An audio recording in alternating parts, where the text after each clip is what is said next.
Welcome to Decision Vision, a podcast series focusing on critical business decisions. Brought to you by Brady Ware Company. Brady Ware is a regional, full-service accounting and advisory firm that helps businesses and entrepreneurs make visions a reality.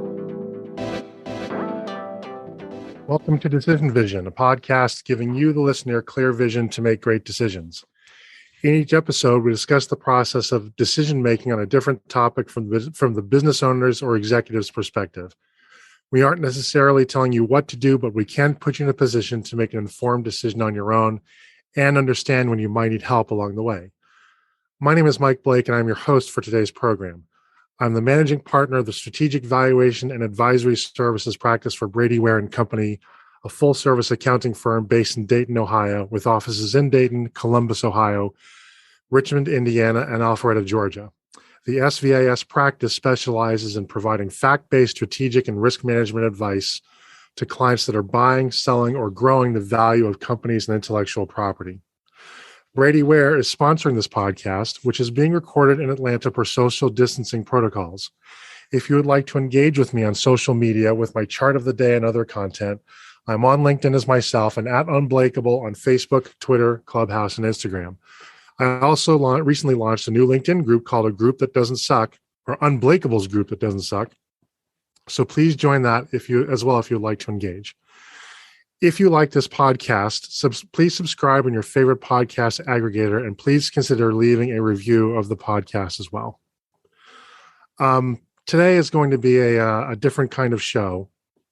I almost always have a guest on the show, but the timeliness and nature of the topic really don't permit that in a way that is practical or frankly that I'm personally comfortable with.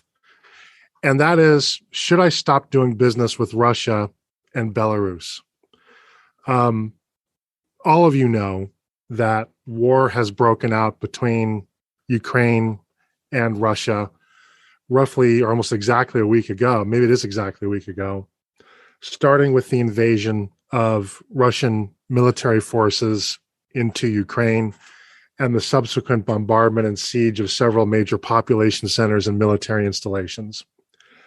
The consensus among Western analysts is that Ukraine has put up a very spirited defense and has likely surprised Russia with the tenacity and efficacy of its defense, inflicting much greater losses than they had anticipated. And I think I agree with that. I think that war would have been, I think the Russian high command, at least, our military leaders thought that the war would be over by now, maybe no war even whatsoever.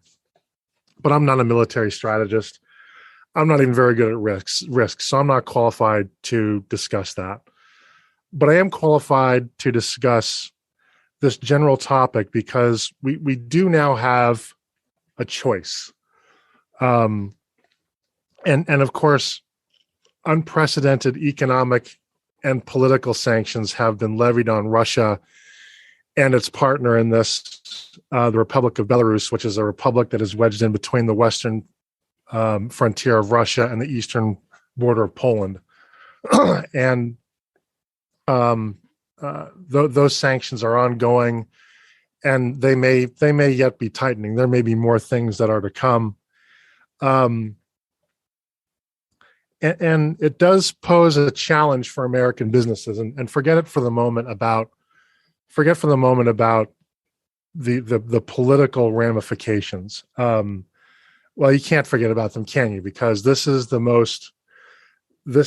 highest that our tensions have been with Russia or the Soviet Union since the Cuban Missile Crisis. And I don't think that they're there yet. I don't think we're at that level yet, but we are closing that gap fairly rapidly, especially with President Putin announcing that he was raising the alertness of the so-called nuclear deterrent of the Russian Federation. Now, by way of background, why am I talking about this? Why do I feel like I'm qualified to talk about this? Well, I as it turns out, I spent the early part of my career in Russia, and in fact, my first visit to the Soviet Union in 1987. I had an just an unusual and very rare opportunity to actually study Russian in a public high school. Turns out that the French teacher there was also a Russian emigre who lived in what at that time was a very big Russian Jewish community in Brookline, Massachusetts, and then commuted to our school up in Topsfield, Massachusetts. And so I had the unique opportunity in the late 80s to actually start learning Russian in high school. And as time went on, of course, the Berlin Wall fell, the Soviet Union went away, and it was a fascinating time to be in college. It was really, frankly, a joyous time to be in college because every day, you'd wake up, and for me anyway, I'd try to get the Boston Globe, or if I were in school, I'd get the latest, the news copy of the New York Times. This is before really news on the internet was a thing, and read about what was the latest thing going on. Which country was throwing off communism successfully. And I even remember the first real big time rock concert I went to was to see Billy Joel on Long Island with my girlfriend at that time on the Stormfront tour in 1990. I think it was 1990. And maybe it was 1980. It was December 1989, I guess. And that was the time. And Billy Joel comes out and he says, "How about Romania?" And we hadn't heard about what had happened to Romania yet. Again, we didn't have smartphones or anything we didn't have cell phones. Unless you were a really big deal, you didn't even have a car phone back then. So we had to wait until the concert was over. That's when we learned that Nicolae Ceausescu, who was the dictator of Romania, had been overthrown, and very much like Mussolini, had been basically captured on the lam and captured by his own people and shot. And of course, history unfolded that the Eastern European and Russian sphere decided that communism was untenable. They threw off their chains and, with varying degrees of success, became liberalized democracies with some brand of what we consider as reasonably recognizable capitalism. And I remember that time, and as the notion that there'd be an independent Ukraine was completely foreign. The notion there'd be an independent Lithuania, Latvia, all that stuff was completely foreign. But it was against that backdrop that I was in college. So I did study Russian. I didn't have a major at the time, but I was very fortunate in my college days to get a fantastic education. I basically said to the Russian department head there, said, "Look, I'm not interested in literature. I want to be prepared to go over there and actually talk to people and do impactful things." And so, to their immense credit, they did an independent study whose sole mission was to help me develop a real world facility for the language. That later enabled me to be a student at the Mendeleev Institute in Moscow for a summer in 1992. Living in Minsk, Belarus, working on a defense conversion and privatization project, economic transformation project from 1993 to 1995, and then doing something very similar in Ukraine from 95 to 97. And also while I was doing that, I had a chance to learn the Ukrainian language, both in country as well as was a graduate student at Georgetown. To this day, I still have, or have had up until a week ago, I still do have Russian-speaking clients, have many Russian-speaking friends. I have Ukrainian clients, Ukrainian-speaking clients and friends. And at a very high level, this is very sad for me because it is it's almost like watching a devastating family dispute and not being able to do anything about it. But here we are. And I can communicate in either of those languages. I consider myself bilingual with English and Russian. My Ukrainian is not nearly as good, but it's good enough to understand what's going on the ground there without filtration through the American press or, frankly, through a translator. And so that's a big preamble to that. If you want a perspective on what's happening over there from a business perspective, I think I'm reasonably qualified. There are people who are more qualified, but the challenge is that many of them who are more qualified still have associates, friends, family in Russia, in Belarus that might be targeted for retribution, retaliation. I didn't even ask them to do this program on the off chance that they would say yes, because I don't want to put them, I don't want to even put the possibility in front of them of putting their friends and family and their other commercial interests in danger. So while I'll be the first to admit that there's better out there, for purposes of this show, for better or worse, I'm the best you got. But I'll do my best to make this adequate. And I hope that giving my background gives you some perspective on not just my knowledge, but if you feel like there are inherent biases, and there are, like I'm the first guy to say, it's rare in international relations that there's a clear wrong and a clear right. You rarely have that sense of moral clarity. There is here. There is no right side. There is no moral justification for what Russia is doing. Could Ukraine have maybe made some different decisions to make? Maybe they could have. I'm not sure. On the other hand, what's going on, I think, simply proves every day why Ukraine thought it was important to be part of NATO. Russia is proving that every single day, and I'm not even sure they realize that. So I'm gonna preface this here with a very important distinction, that there is a massive difference between the Russian government and the Russian people. And the same goes for Belarus. My sense is, and we've seen this, we've seen that many people have risked their lives and livelihoods to take to the streets and protest in Russia against that government, where they do not have the right to free assembly. They do not practically have the right to freedom of speech. They're taking enormous personal risk, and there's really unlimited power of the state to exact retribution. And I believe that they're the tip of the iceberg. I think for every one person you see that is protesting, I think there are 10 or 20 sympathizers. I believe that. But the powers of expression in Russia are very limited, and the levers by which power is changed are very limited, which is why Russia has historically had very messy powers of transition that date all the way back to Ivan the Terrible. But that having been said, the government is not unimportant. The government is directing the military action. The government has tremendous power over daily life and commercial life in Russia and Belarus. And there's some hard decisions to be made, and I can appreciate that they're hard to be made. Beyond the sanctions, Apple and Microsoft have said they're going to stop selling products. They will stop updating their software.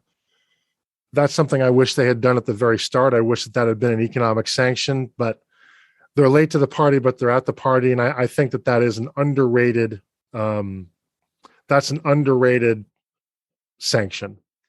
That's going to be very noticeable throughout all strata of society. General Motors is no longer going to sell cars or spare parts there. Other Western automakers may well be following suit. I don't know. I haven't seen all of that. And Boeing is also going to stop providing spare parts and repair services. And I suspect Airbus will very soon do the same, which is going to largely ground the civilian air fleet of Russia and Belarus, particularly Russia. Belarus still mostly uses vintage Russian-built aircraft from Ilyushin, Antonov, that sort of thing. So now all that's happening, but most of the listeners here aren't with Boeing. They're not with Coca-Cola, McDonald's. They're not with the big four. They're small businesses just like mine that are trying to make a go of things. And in the case of your business, you may very well be highly dependent upon resources from Russia and Belarus in some way. And there are real decisions that have to be made, and I hope that I can help you at least lay out what those decisions are. So let's start with some very basic questions, then move to the more nuanced. The first question is it legal for you to do business with Russia? And that's something that you need to speak to an attorney with if it's not extremely obvious. If you're a small business, you cannot afford to fight charges of breaking economic sanctions.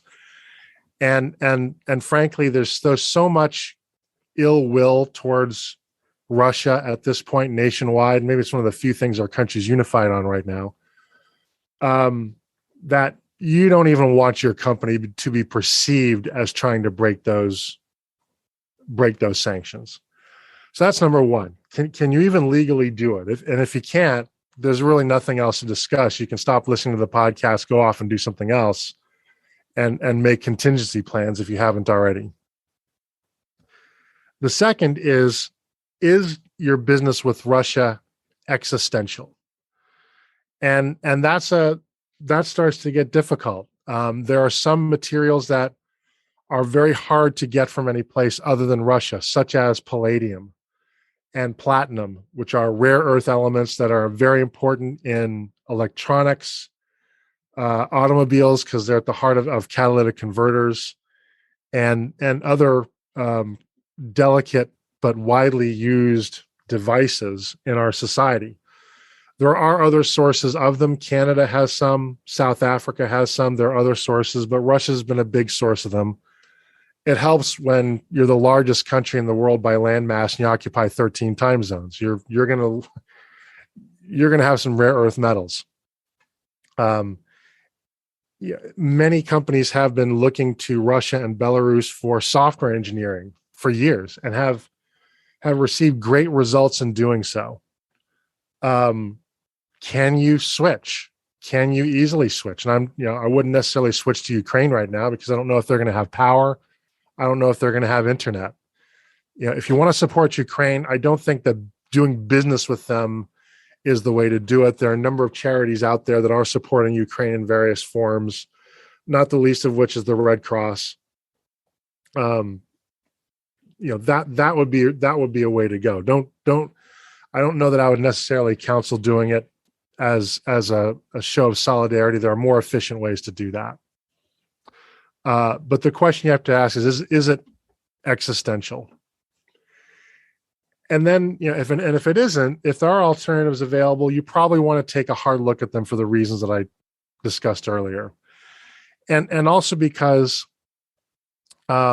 it's now just more challenging to do business with Russia. The first question is, how do you pay them? Right? We've effectively severed the banking system, the Russian banking system, from the global banking system.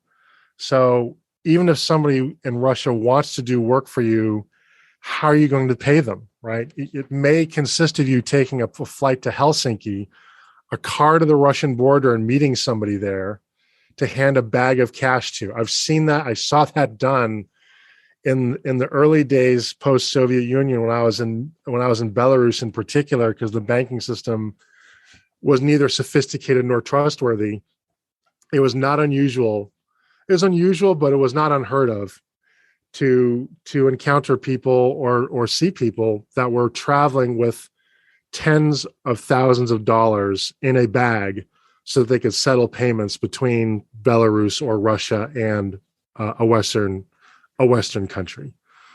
Back in the old days, there was a lot of barter trade going on.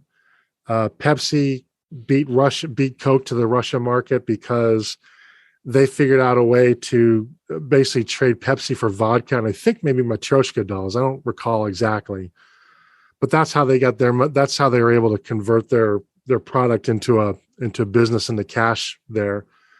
You can't even do that anymore, ironically, because most of the vodka brands, the Russian sounding vodka brands, are actually distilled in the United States or in the West. Like Smirnoff, I think, is a Swiss brand of vodka now. So all these people that are swearing off Russian vodka, I mean, that's great. I think frankly, other countries make better vodka than the Russians do.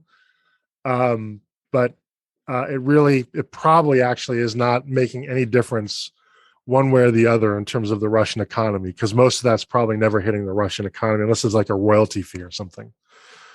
The next question is, how reliable are communication links going to be? It's a drop dead certainty that the Belarusian KGB, yes, they kept that name, or the FSB, the Russian version of the FBI, or the Federal Security Bureau, is going to be eavesdropping and intercepting private communications. Anything they can, they're looking to rat out potential traitors in their minds. They're looking to find security vulnerabilities and exploit them. They're looking for any place that may be a source of hard currency and take it. And we'll get to that consideration in a moment. But at any point, those communication links could be cut off either through an act of cyber warfare from the Ukrainians, or an outright policy decision that cuts communication links, or due to a Russian desire to either implement surveillance or to cut those communications off unilaterally. The next consideration is, do the Russians still want to do business with you? I'm sure there's some Russians somewhere that think that invading Ukraine is a great idea, that they buy into the Putin narrative, that Ukraine never should have been an independent country in the first place, et cetera, et cetera, et cetera. And as such, they're going to be unhappy with the fact that we are supporting a country and sending them weapons that are inflicting massive casualties on the Russian armed forces and already inflicting damage on vehicles that will take them multiple years to rebuild. And so you have to kind of read the room. The Russians, the Belarusians, if they're patriotic, in quotes, in that way, you have to take their temperature. They may or may not want to do business with you right now. If you're doing business with Ukrainians at the same time, you have Ukrainians on your staff, those are going to be things that you're going to have to confront and work out. As you might imagine, Ukrainians have a very dim sense of humor about this entire thing, and the Ukrainian diaspora in North America, as I've experienced it, and has a reputation for being faithful to their home country, and being very suspicious of Russian domination in any event. So you need to be sympathetic. You need to be sympathetic to those sensibilities. And then now that big tech is pulling out, how do you keep your data secure?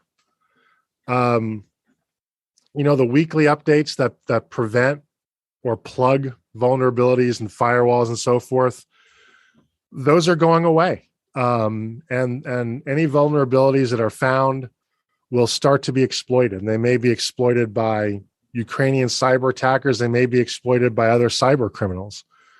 How are you going to ensure security of data? I'm not sure what the alternative is to do that. That may be something that you want to talk to your IT services provider about. I don't think that's going to be an easy question to answer. I think you have to consider physical risk to personnel. I think the longer this goes on, the larger the probability of widespread social instability, whatever that means. It could be protests. It could be riots. It could be things that we can't even think of. And do you want your people in the middle of that? Do they want to be in the middle of that? And so you need to think about that. Is it smart to have people in harm's way? Is it worth it? Can you get them to stay? And beyond that, I think there's the very real risk of persecution by the government. At some point, the Russians are going to be fed up with the fact that they can't easily reach us except with a nuclear weapon. I don't think there's any way they're going to conventionally confront NATO after seeing what they've seen over the last week. It'd be suicide. But I would not put it past the Belarusian and Russian governments to start identifying Western personnel as spies, as agent provocateurs, as potential saboteurs, as something undesirable to the Russian government, and make their lives uncomfortable, possibly jail them. And you have, and again, just as with the local population, there may not be much recourse. Basically, if once the Russians get a hold of you, you're there as long as they want you there. And right now, our State Department is going to have zero influence on getting somebody released. Again, there may be squads of sort of right-wing thugs that are looking for foreign scapegoats that could put people in danger. So we need to think about that. And alongside of that, we need to think very carefully about the risk of expropriation. It's highly likely that Russia is going to default on external debt. I'd be very surprised if they didn't. We're basically cutting off their ability to repay debt. Why would they make a special effort to repay it? Can they make their relations with us any worse by not paying their debt? I don't think that they can. They can in other ways, but not in that particular way. As I had predicted, their currency has gone from being semi-convertible to non-convertible again. They already have controls on sending currency, hard currency, dollars, euros, etc., outside the country. And if these sanctions go on long enough and relations get bad enough, the conversation inside of Russia is going to be had. Well, what if we just seize the GM factory?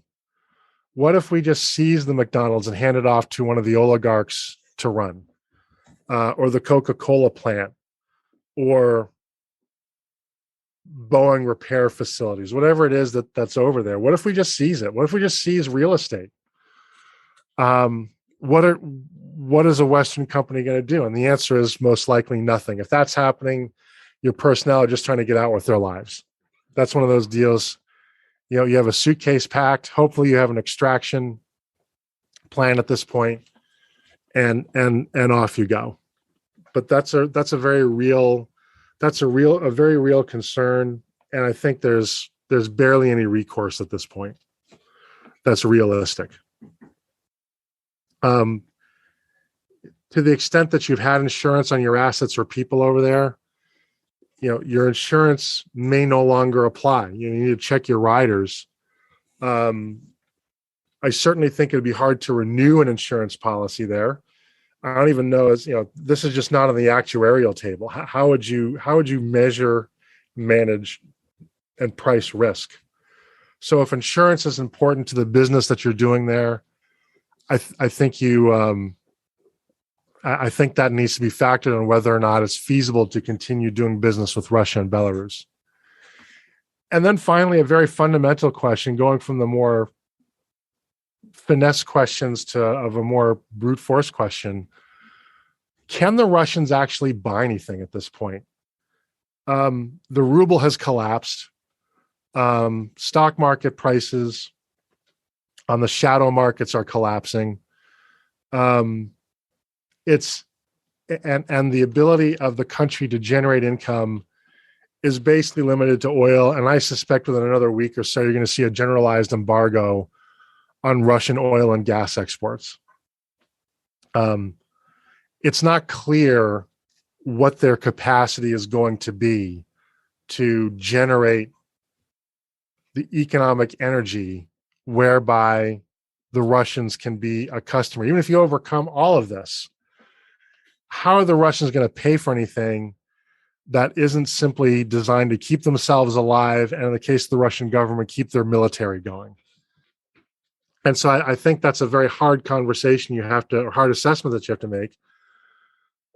The hope is that the Russian government will change in some fashion. They'll change their policy or change the people who make the policy, so that these sanctions will be quickly lifted. But I don't think that they will. I think unfortunately we have seen this is truly a second Cold War with the Russians. I think that most of these sanctions are here to stay, and for the foreseeable future. And I think it's important to think about the long game. I'd be very surprised if this is a 90-day or 180-day issue, because the damage they're doing to Ukraine, in some cases, is permanent in terms of lives lost, but is going to require decades to fully repair, and that's even if they just stop today. So, think long term. And I'm not sure what the Russians' ability to buy things will be, except for the oligarchs. I'm sure, in spite of the sanctions, have billions of dollars socked away someplace, if nothing else, in gold. They're not dumb. They knew these sanctions were coming. They've taken measures. But that's okay. I don't think the oligarch sanctions are going to be what moves the needle here anyway. So that's it. That's what I've got in terms of laying out the decision on whether or not you should continue to do business with Russia and Ukraine. First of all, can you? And really just a lot of it boils down to whether or not you can. Can you do so legally? Can you do so? Do you have to? Is it realistically feasible to do so? And then what risks in terms of the physical safety of your personnel and assets are you taking by continuing that practice? And I'm sorry if you find yourself in the situation of having to make that choice.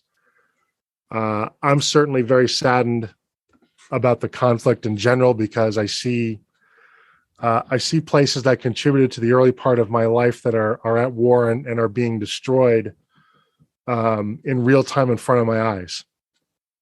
And I'd very much like it to stop, but they don't care what I think.